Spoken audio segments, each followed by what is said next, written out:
Elara Vance moved through the opulent ballroom of the Metropolitan Gala like a ghost, her every step a testament to the invisible labor holding up the glittering facade of wealth. The air thrummed with the cacophony of 1,000 hushed conversations, the symphony of crystal glasses clinking, and the silken strains of a live orchestra, yet all of it registered as a distant hum. Her mind was a relentless ledger of unpaid bills and looming medical appointments for her younger brother, Leo, whose chronic illness was a lead weight strapped to her heart.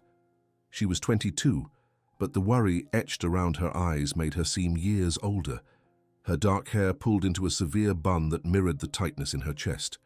Tonight, like every other night she worked an event like this, she was just another uniform, a vessel for trays of champagne and hors d'oeuvres, her presence acknowledged only when a hand reached for a drink, never for her. This was the gilded cage of New York's elite, a universe away from her cramped, worn apartment in Queens, where every single dollar earned meant another day of hope for Leo. She navigated the sea of bespoke suits and designer gowns, her shoulders aching, her smile a practiced, weary reflex, trying desperately to blend into the shadows. Suddenly, a voice, low and resonant, cut through the din like a precisely aimed bullet. "Wait." The single word, devoid of inflection yet laden with an authority that seemed to silence the very air around them, brought Elara to an abrupt halt. Her tray, laden with delicate flutes of champagne, trembled in her hand. She instinctively looked toward the source, her heart thudding a panicked rhythm against her ribs. It was him, Dante Moretti, the city's unspoken ruler, the man whose name was whispered in the darkest corners of boardrooms and the most exclusive clubs, the young Don whose power was as undeniable as it was terrifying. His gaze, dark and piercing, swept over her with an intensity that made her feel naked, momentarily stripping away her precious cloak of invisibility. He was too young to command such fear, too handsome to be so cold, but the power emanating from him was palpable, a physical force that bent the will of everyone in the room. He was sitting in a secluded alcove, a king on a velvet throne, and he wasn't asking, he was commanding.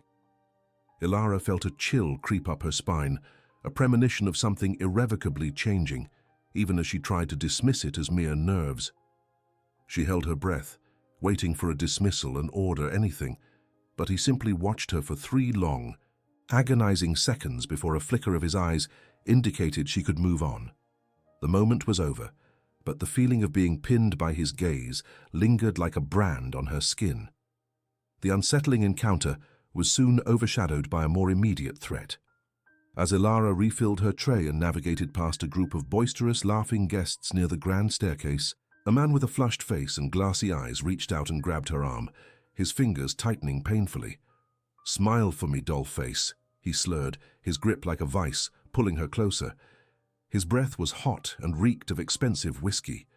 Panic, sharp and cold, flared in Elara's chest. She tried to pull away, murmuring apologies, her professional training kicking in despite the terror. "Sir, please, I have to." His hold only strengthened, his sneer growing wider. "I said smile." The opulent hall, for a terrifying second, transformed into a prison of glaring lights and indifferent faces. No one noticed. No one cared. She was invisible, and he knew it. Just as she braced herself for an inevitable, humiliating struggle, a shadow fell over them. It was sudden and absolute, eclipsing the light from the chandelier above. The drunkard's sneer froze on his face. His eyes, following the shadow to its source, widened in raw, primal terror. His grip on Elara's arm instantly slackened, his hand falling away as if it had been burned.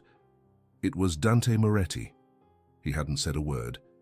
He simply stood there, a silent monolith of power, his dark suit absorbing the light around him. His eyes weren't on Elara. They were fixed on the other man, a look of such profound, chilling dismissal that the drunkard physically recoiled. He mumbled a string of incoherent apologies, his face pale, and practically scurried away like a frightened rat vanishing into the crowd. Dante's gaze then fell to Elara. She stood frozen, her arm throbbing where the man had grabbed her. She expected him to walk away, the incident beneath his notice. Instead, he took a half-step closer, his eyes scanning her face, then her uniform, with a slow, deliberate intensity. It wasn't a rescue. It felt like an assessment, a claim being silently filed. There was no kindness in his expression, only a cold, possessive curiosity that was somehow more terrifying than the drunkard's aggression. Then, without a word, he turned and melted back into the shadows of his alcove. Elara was left standing alone, her heart hammering against her ribs, the entire exchange lasting no more than 30 seconds but feeling like a lifetime. She was shaking, not just from fear but from something else, something dangerously like fascination that swirled in her gut. If your own heart is racing for Elara right now, show some love and hit that like button. She's going to need it. The rest of her shift passed in a blur. She moved on autopilot, her mind replaying the silent, charged moment over and over. She avoided the area near the grand staircase, and she certainly didn't look in the direction of Dante Moretti's alcove, though she could feel his presence like a physical weight in the room. When her shift finally ended, the relief she felt was so immense it almost brought her to her knees. She changed out of her uniform in the cramped staff locker room, the cheap polyester feeling like a costume she was desperate to shed. The long subway ride back to Queens was a descent from one world to another. The shimmering gold of the gala gave way to the flickering fluorescent lights of the train car. The scent of perfume and champagne was replaced by the damp, metallic smell of the city's underbelly. This was her reality. Her apartment was small, the paint was peeling, but it was home. She tiptoed inside, her first stop, as always, being the small bedroom at the end of the hall. Leo was asleep, his breathing soft and even for now. His face, illuminated by the faint glow of a street lamp outside his window, looked peaceful, free from the pain that so often clouded his features. A stack of medical bills sat on her nightstand, a silent, menacing tower of paper that represented her entire world. Looking at Leo, she felt a renewed wave of determination. She would work 3 jobs, 4 jobs, if she had to. She would endure any humiliation, any hardship for him. He was her everything. Exhausted, she finally collapsed onto her own bed, the memory of Dante Moretti's dark eyes a strange and unwelcome intruder in her thoughts. She was just a waitress. He was something else entirely. Their worlds were never meant to intersect beyond a transaction of service. The incident was a fluke, a bizarre anomaly in an otherwise grueling night. She would forget it. She had to. Just as she was drifting into a restless sleep, her phone buzzed on the nightstand. The screen lit up the dark room, displaying an unknown number. A call at 2 in the morning. Her blood ran cold. It had to be the hospital. Leo. She snatched the phone, her voice a panicked whisper. "Hello?" There was a pause, followed by a man's voice. Not Dante's, but someone just as cold, just as precise. "Is this Elara Vance?" "Yes." "Who is this?" she asked, her knuckles white as she gripped the phone. The voice ignored her question. "You live at 1427 Astoria Boulevard, apartment 4B. You work as a waitress for Majestic Events. Your brother, Leo Vance, is 12 years old. He suffers from a rare blood disorder, aplastic anemia, and is currently under the care of Dr. Annabelle Carter at Mount Sinai Hospital. His next transfusion is scheduled for this Friday at 9 a.m., but your insurance is 2 weeks from lapsing." Every word was a hammer blow, stealing the air from her lungs, a cold dread, far deeper and more terrifying than anything she had felt at the gala, washed over her. He knew everything, not just her name, not just her address. He knew the intimate, desperate details of her struggle. He knew Leo's doctor. He knew her fear. Who is this?" she stammered, her voice barely audible. The man on the other end of the line simply said, "Mr. Moretti doesn't like loose ends. He also doesn't like his things being touched." There was a click, and the line went dead. Elara stared at the darkened phone screen, her own reflection looking back at her, a stranger with wide, terrified eyes. His things. He had called her one of his things. The invisible Elara Vance had just been seen, and now she understood with chilling certainty she was trapped. The days that followed the Metropolitan Gala were steeped in a quiet, unnerving dread. The initial shock of Dante Moretti's intervention had faded, leaving behind a residue of questions that clung to Elara like the city's humid summer air. The man who had harassed her, Mr. Albright, a boisterous real estate mogul with a wandering eye. was a regular at the restaurant where she worked her second job. Elara had steeled herself for his inevitable return, practicing the polite but firm rejections she would need to deploy, but he never came back. 2 days after the gala, he was simply gone. His usual table remained empty. His name vanished from the reservation list. When she tentatively asked her manager about him, the man paled slightly and changed the subject with a nervous cough. It was as if a powerful, unseen hand had reached down and plucked him from existence. Elara knew with a certainty that chilled her to the bone whose hand it was. Dante Moretti's protection was not a gentle shield, it was a silent, suffocating force that erased problems with terrifying efficiency. That knowledge was a poison that seeped into every corner of her life. The city, once a sprawling landscape of anonymous struggle, now felt small, watched. Every shadow seemed to hold his silhouette. Every black car that idled at a corner seemed to contain his piercing gaze. The phone call from the night of the gala echoed in her mind, his voice a low, dispassionate hum cataloguing the intimate details of her life. He knew about the peeling paint on her apartment door in Queens. He knew the name of the generic brand of tea she drank when she couldn't sleep. Most terrifying of all, he knew about Leo. He knew about the specific mutation in his blood, the name of the experimental drug his doctors hoped to procure, the crushing weight of the $150,000 needed for the first round of treatment alone. Dante's knowledge was an invasion, a violation that left her feeling stripped bare, her life's most vulnerable secrets laid out for his inspection. Fear was a potent motivator, but desperation was stronger. After a week of living in this new, suffocating reality, so of jumping at every sound and scrutinizing every face in a crowd, Elara knew she could not go on. The not knowing was worse than any truth he could reveal. She had to confront him. Finding him was surprisingly easy. It was as if he had left a trail of breadcrumbs for her to follow. A single cryptic text message appeared on her phone from an unknown number. A time and an address. Moretti Tower. The tallest, most imposing spear of glass and steel in the Manhattan skyline.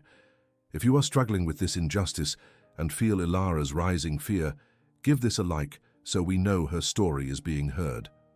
Stepping into the lobby was like entering another dimension. The air was cool and smelled of money and something clean, like polished marble and ambition. A silent, imposing man in a perfectly tailored suit was waiting for her. He didn't ask for her name. He simply nodded and led her to a private elevator that ascended with a silent, gut-wrenching speed, the city lights blurring into streaks of gold and silver below. The penthouse was less a home and more a monument to power. It was a vast, cavernous space with floor-to-ceiling windows that offered a god's-eye view of the city Elara fought to survive in every day. The furniture was sparse, modern and severe, all sharp angles and cold surfaces of leather, steel and dark wood. There were no photographs, no clutter, no sign that a human being actually lived there. It was a fortress, a throne room in the sky. And on the throne sat Dante Moretti. He was seated in a low leather armchair, a crystal tumbler of amber liquid swirling in his hand, the city lights glinting in the dark depths of his eyes. He didn't rise as she entered. He simply watched her, his expression unreadable, as if she were a curious specimen he was examining under a microscope. "You wanted to see me, Elara," he said. It wasn't a question. His voice was the same low, resonant timbre that had stopped her in her tracks at the gala, a sound that seemed to vibrate in the very air of the room. Elara's hands were trembling, so she clenched them into fists at her sides. Her heart hammered against her ribs, a frantic bird trapped in a cage. "How do you know about my brother?" she asked, her voice coming out as a reedy whisper, barely audible over the hum of the city below. "How do you know everything?" A faint, almost imperceptible smirk touched the corner of his lips. He took a slow sip of his drink, his eyes never leaving hers. The silence stretched, a weapon he wielded with expert precision, forcing her to endure the weight of his gaze. "Information is currency, Elara," he said finally, his tone maddeningly calm. "I am a wealthy man. I acquire what I need." "My life is not a commodity for you to acquire," she shot back, a spark of her usual fire breaking through the fear. "You have no right." He set his glass down on a marble coaster with a soft, definitive click. "Right? Rights are for people who can afford to defend them. You can't. He leaned forward slightly, the movement subtle but intensely menacing. You are struggling, you work 2 jobs, you barely sleep, and you watch your brother get sicker every day while you drown in a sea of medical debt. You exist on the edge of a cliff, and the slightest breeze could send you tumbling into the abyss. He paused, letting the brutal truth of his words sink in. I am not the breeze, Elara. I am the cliff. The cold, clinical assessment of her life stole the air from her lungs. He saw her not as a person, but as a collection of vulnerabilities, a series of pressure points he could exploit. The injustice of it, the sheer arrogance, ignited a wave of fury that momentarily eclipsed her fear. Why? She demanded, her voice shaking with rage. Why me? What do you want from me? Dante rose from his chair, a fluid, predatory movement that made her instinctively take a step back. He was taller than she remembered, his presence filling the sterile room with a palpable, dangerous energy. He walked towards her, stopping only when he was a mere foot away, forcing her to crane her neck to meet his gaze. I told you at the gala, he said, his voice dropping to a low, possessive murmur. You caught my attention. I was serving drinks, she said, her voice laced with disbelief. I was invisible. No, he corrected her, his dark eyes boring into hers. You were hiding. There's a difference. I saw past the uniform, I saw the fire, the fight, the desperation. He reached out, his fingers tracing a line along her jaw, his touch shockingly gentle, yet branding her skin. She flinched but couldn't pull away, trapped by the intensity of his gaze. And that's when I decided. Elara's mind raced, trying to make sense of his cryptic words. Decided what? He finally delivered the blow, the words that would shatter her world and redefine her existence. He looked down at her, his expression a cold, unfeeling mask of absolute dominance. I do this because I can, he stated, each word a chilling, immutable fact. And because you already belong to me, Elara, even without knowing it. The statement hung in the air between them, more shocking than any threat, more binding than any chain. It wasn't a proposal or an offer. It was a declaration of ownership. Elara felt a wave of nausea and vertigo. This man, this powerful, terrifying enigma, believed he owned her. Before she could form a response, before she could scream or run, he continued, his voice devoid of all emotion. Leo's treatment, the experimental one, the one that costs $150,000 for the first cycle, with no guarantee of success. He knew the exact figure. Of course he did. I have arranged for it. It begins next week. The finest specialists, a private room, everything he could possibly need will be provided. His bills will be paid, all of them, for as long as it takes. Hope, fierce and treacherous, shot through Elara's heart, a blinding light in the darkness of her despair. Leo could live. He could have a chance. The thought was so overwhelming it brought tears to her eyes. But she knew. She knew there was a price. Dante's world was one of transactions, and this was the transaction of a lifetime. In exchange for what? She whispered, the words tasting like ash in her mouth. For you, Dante said simply, your presence. You will be by my side when I require it. You will live where I tell you to live. You will sever ties with your old life, your jobs. Your only concern will be Leo's health and me. He saw the conflict warring in her eyes, the desperate love for her brother battling against her own instinct for survival. This is not a negotiation, Elara. It is an ultimatum. She was trapped. He had offered her the one thing in the world she couldn't refuse, shackling her with the purest love she had ever known. To say no would be to condemn Leo. To say yes would be to condemn herself. But looking into Dante's cold, resolute eyes, she knew there was no choice. Her dignity was a luxury she could no longer afford. Her brother's life was not. A single tear escaped and traced a hot path down her cheek. She didn't bother to wipe it away. It was a tear of grief, of sacrifice, of a life ending so another could begin. I agree, she said, the two words a death sentence and a prayer all at once. Her new life began that very night, not with a celebration, but with a silent, oppressive dinner served in that same soulless penthouse. She sat across from him at a vast, polished table, a dozen feet of empty space between them. A chef she never saw served a meal she couldn't taste, each exquisite forkful feeling like a mouthful of dirt. The fine wine in her crystal glass tasted like poison. This was her gilded cage. Dante Moretti had not just saved her brother.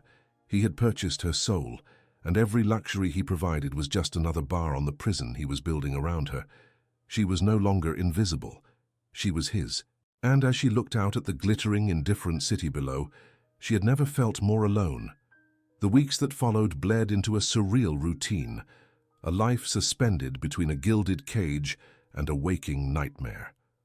Elara Vance learned to breathe the sterile, climate-controlled air of Dante Moretti's penthouse, a sprawling expanse of glass and steel that hung over Manhattan like a judge's gavel. She no longer wore the starched black and white of a waitress, but was instead draped in silks and cashmeres that felt alien against her skin.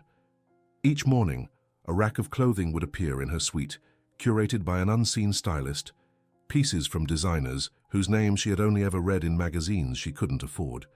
She was a doll being dressed for a part she had never auditioned for, her own worn jeans and faded t-shirts relegated to the back of a cavernous walk-in closet, remnants of a life that felt a lifetime away. She accompanied Dante to functions, charity auctions where millions were pledged with the flick of a wrist, exclusive restaurant openings where the air was thick with power and perfume and quiet, tense meetings in private clubs where men with cold eyes spoke in coded language. In these settings, Elara was his most beautiful, most silent accessory. He would place a hand on the small of her back, a gesture that looked possessive to the world, but felt like a brand of ownership to her. She learned to hold her chin high, to meet the curious, speculative gazes of New York's elite with a placid expression she didn't feel. She was no longer invisible.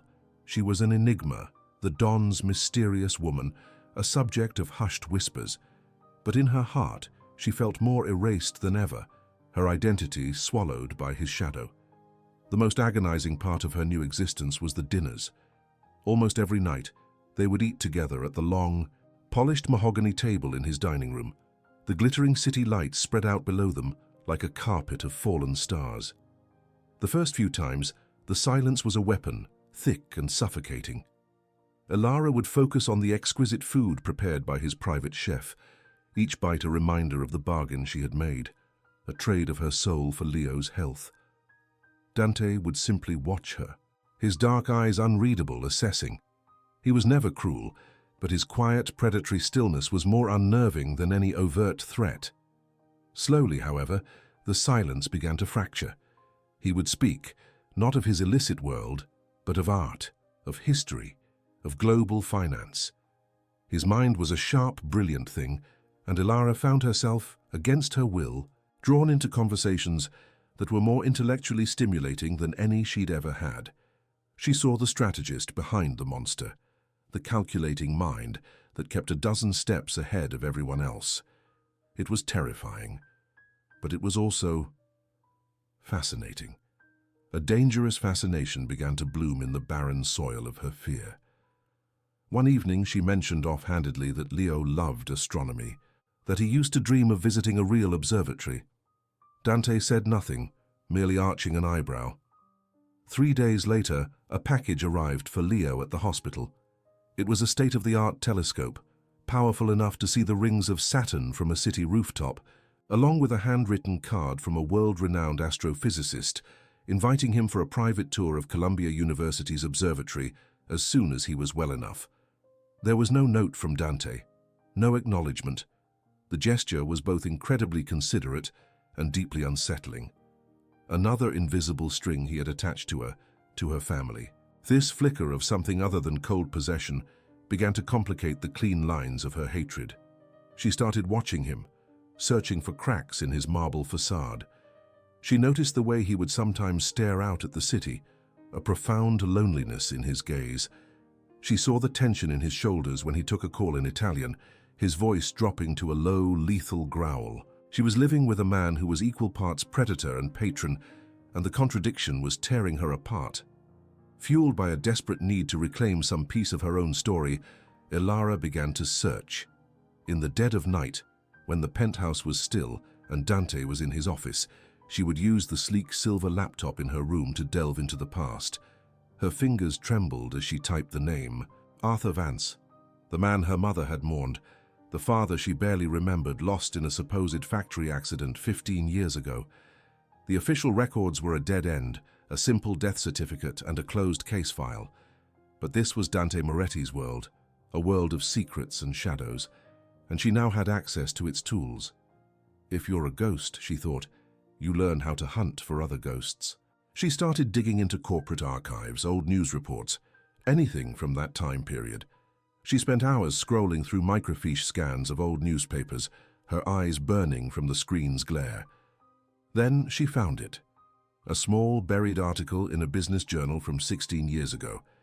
It mentioned the hostile acquisition of a small private security firm, Vance and Associates, by a larger conglomerate. The conglomerate was a subsidiary of a much larger entity, Moretti Enterprises. Her heart hammered against her ribs. Vance. It had to be him.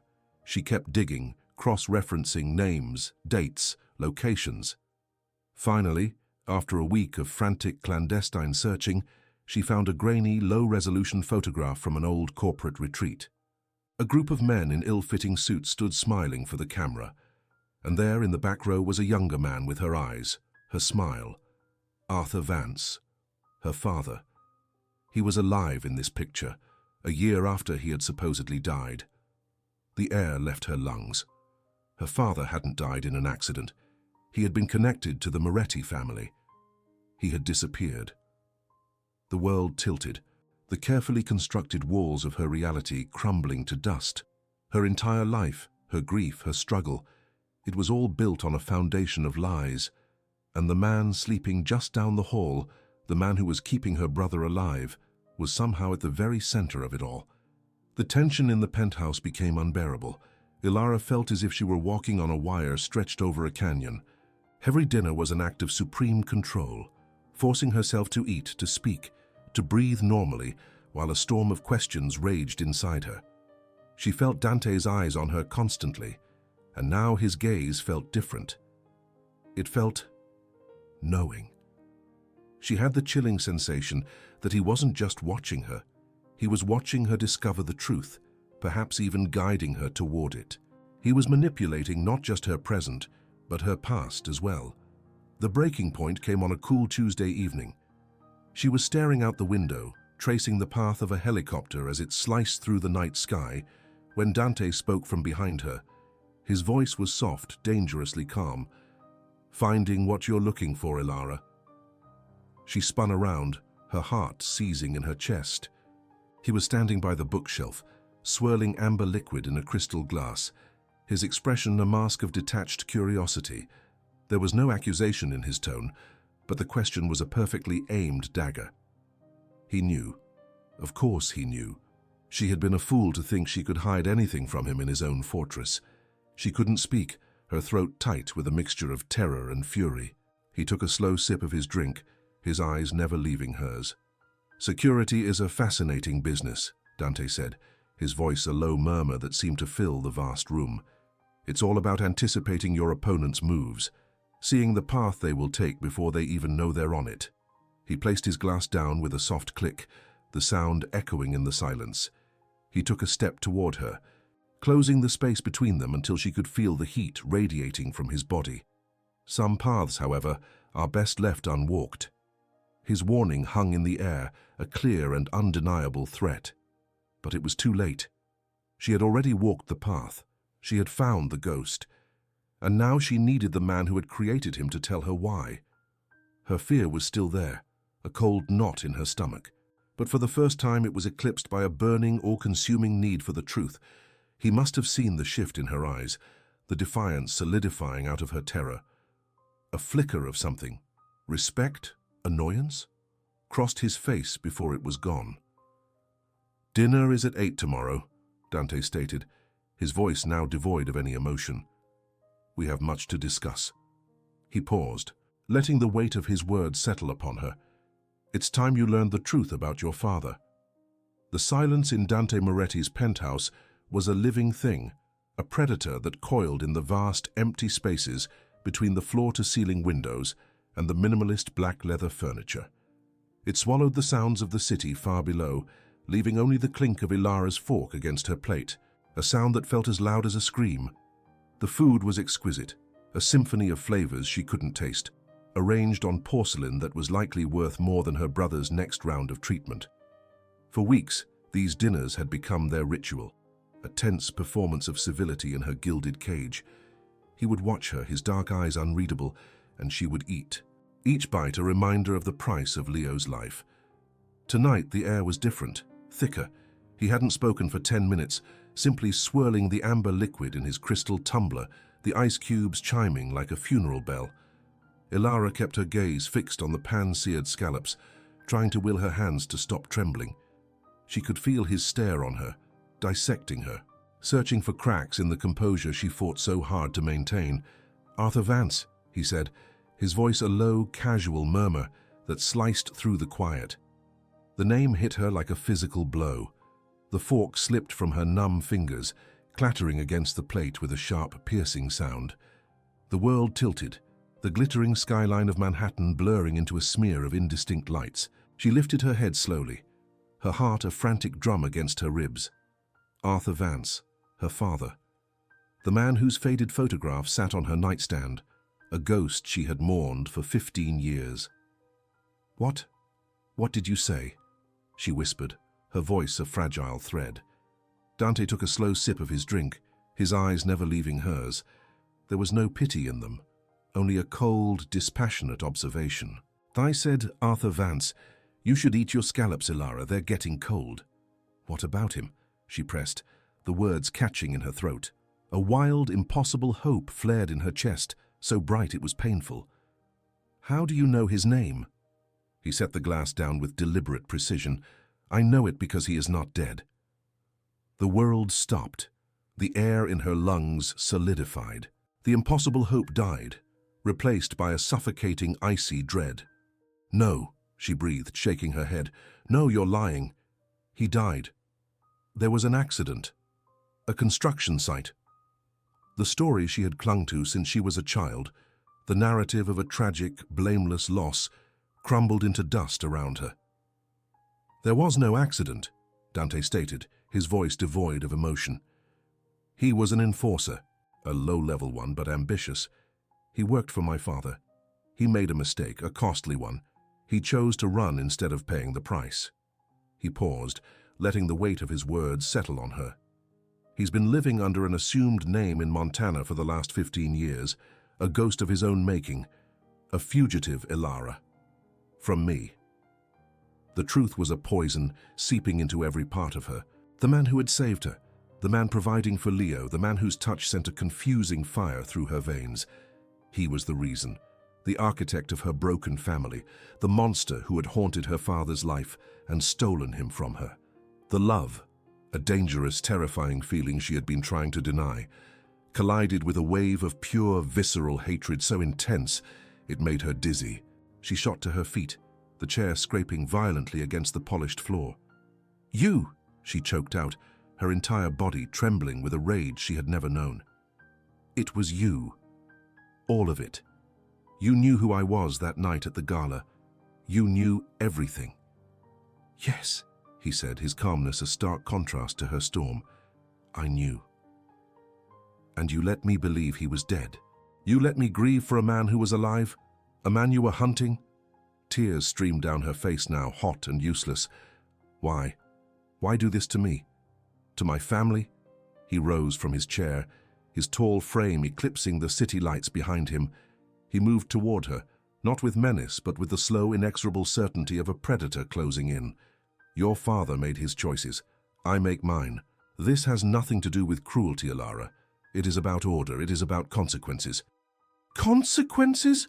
she spat, the word dripping with venom.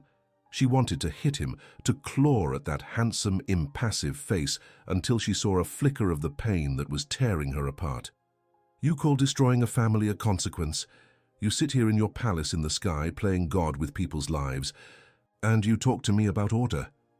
She took a ragged breath, the heartbreak and fury a physical weight in her chest. "I hate you. Do you hear me? I hate you." He stopped just a foot away from her. He reached out, not to touch her, but to gently push a stray strand of hair from her tear-streaked face. His touch was electric, a brand against her skin. "I know," he whispered, his voice a low thrum of possession. "But it doesn't matter. Your hatred, your love, and it changes nothing. You are still mine."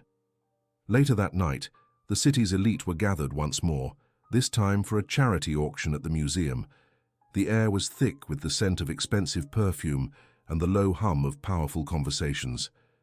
Elara moved through the crowd like a spectre, wrapped in a gown of midnight blue silk that Dante had chosen for her. It clung to her like a second skin, a beautiful cage that announced to the world exactly what she was. She was no longer invisible. Now, when people looked at her, they saw him. They saw his power, his claim, and they saw fear. Her heart was a hollow cavern inside her chest. The revelation from dinner had shattered her, leaving behind an aching void where her identity used to be. She was the daughter of a fugitive, the possession of his hunter. Every shimmering chandelier, every polite smile felt like a mockery. She was standing near a marble statue, trying to breathe, when a shadow fell over her. She didn't need to look up.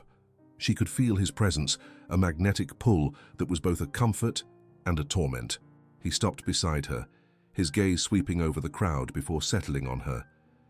"They are watching us," he said, his voice low and for her ears only. "Let them watch," she replied, her own voice flat, devoid of the fire from hours before.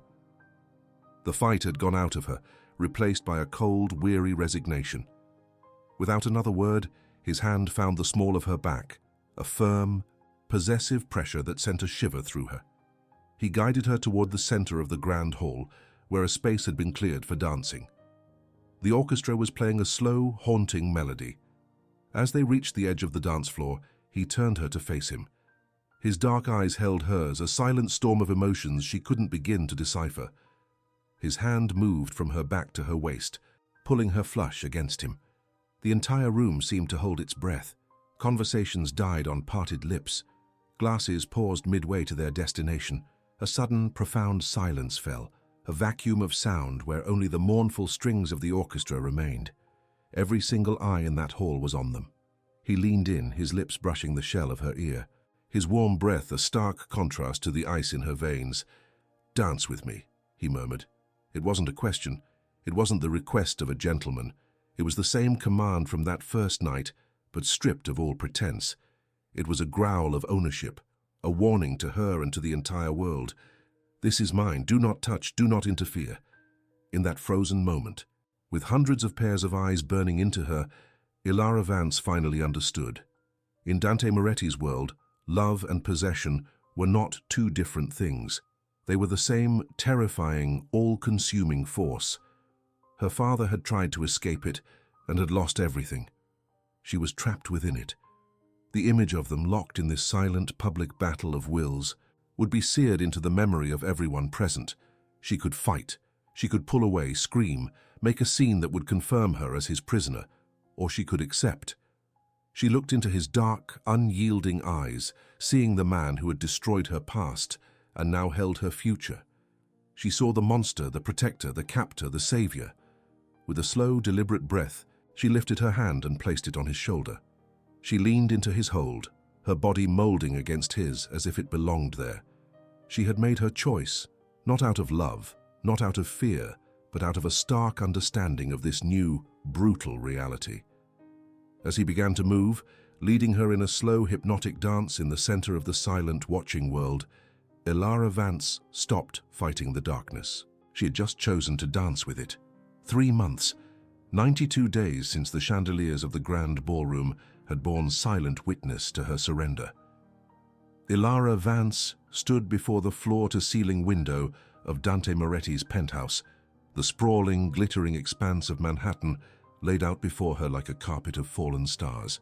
The city lights no longer felt like 1,000 indifferent eyes staring back at a ghost. They were simply lights, part of a landscape that had become as familiar and complex as the man who slept in the room behind her. The initial, gut-wrenching shock of his revelation about her father had not faded, but it had settled, changing its shape from a sharp stabbing blade into a dull, persistent ache in her soul. It was a constant thrum beneath the surface, a reminder of the price of the life she now lived, a life of silk dresses, private doctors, and the ever-present watchful gaze of Dante Moretti. She traced the condensation on the cool glass with a single finger, her reflection a pale spectral image against the vibrant city. The anger was still there, a hot coal that glowed in the quiet moments. So was the grief, for the father she had lost twice, once to a lie and again to a devastating truth. But woven through it all, like a dark, silken thread she couldn't bring herself to cut, was something else. A dangerous, undeniable affection for the architect of her family's ruin. She had come to understand Dante not as a monster, but as a force of nature, governed by a brutal logic she was only just beginning to comprehend. He was a king ruling over a kingdom built on fear and loyalty, and she, against all odds, had become his queen. Not a queen of love and light, but a queen of shadows, her throne a gilded cage she had walked into with her eyes wide open. Her phone buzzed softly on the marble countertop. She picked it up, her heart giving a familiar bittersweet leap at the name on the screen, Leo. "Hey you," she answered, her voice softening instantly. "Lara. Guess what?" Leo's voice, once so fragile and thin, was now full of life, crackling with an energy she had almost forgotten he possessed. "Dr. Evans said my latest blood work came back. Perfect." He used that word. Perfect. Can you believe it? A genuine smile touched Elara's lips, even as tears pricked the corners of her eyes. "Leo, that's incredible. I'm so happy." "I'm going back to school next month," he rushed on, the words tumbling out in his excitement. "Full-time. I can finally finish my art portfolio. I was thinking of doing a series on the Queensborough Bridge at sunrise. Remember how we used to watch it from the fire escape?" Elara closed her eyes, a vivid image of their cramped apartment, the peeling paint, the worn fire escape that had been their balcony to the world, flooding her mind. It felt like a lifetime ago. "I remember," she whispered. "That sounds beautiful, Leo. I can't wait to see it." They talked for another 20 minutes, his conversation filled with plans and futures, with a hope that had been bought and paid for by her gilded captivity. When she hung up, the silence of the penthouse felt immense, a stark contrast to the vibrant life in her brother's voice. This was the bargain. Leo's laughter for her freedom, his future for her past. She stood there, clutching the phone to her chest, feeling the crushing weight and the profound relief of her choice all at once. Every vibrant, healthy beat of her brother's heart was a beat of the gilded cage's lock clicking shut, and she knew, with a certainty that chilled her to the bone, that she would make the same choice 1,000 times over. Later that evening, Dante found her in his vast, silent library. She was running her fingers over the spines of leather-bound books, titles in Italian and Greek, that she couldn't read, but whose presence felt ancient and solid. He didn't announce himself, but she felt his presence the way one feels a shift in atmospheric pressure. He came to stand beside her, his nearness a familiar source of both comfort and tension. He smelled of expensive cologne and the cold night air. "You spoke to your brother," he stated. It wasn't a question. He knew everything. Elara didn't turn to look at him. "He's doing well. His doctors are astounded by his progress." "Good," was all Dante said, his voice a low rumble. A heavy silence stretched between them, filled with all the things they could never say. Elara finally turned, her gaze meeting his dark, unreadable one. "Why?" she asked, the question raw and quiet. "Why him?" "My father. Of all the men in your world, why did it have to be him?" She expected a cold dismissal, a reminder that his world did not operate on sentiment. Instead, she saw a flicker of something in his eyes, not regret, but something akin to weariness. He looked away from her, his gaze settling on a portrait of his own father that hung over the marble fireplace, a man whose likeness radiated the same ruthless authority. "My father made a promise to his predecessor," Dante said, his voice devoid of emotion, as if reciting a historical fact. "He promised stability, order. Arthur Vance was a loose end from a previous regime, a small tear in the fabric. My father believed that even the smallest tear, if left unmended, could unravel everything. He paused, his jaw tightening almost imperceptibly.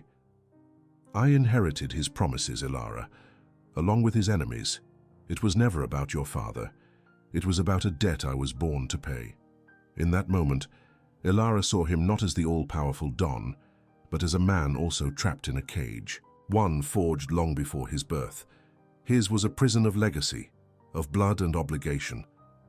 The admission didn't absolve him, not in her heart, but it chipped away at the wall of pure villainy she had built around him, revealing the complex, burdened man within.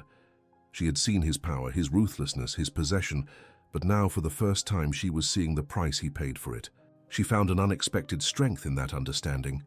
She was no longer just a waitress swept up in his storm. She was the one person who could see the eye of it. Her quiet influence began to grow, not through demands or defiance, but through observation.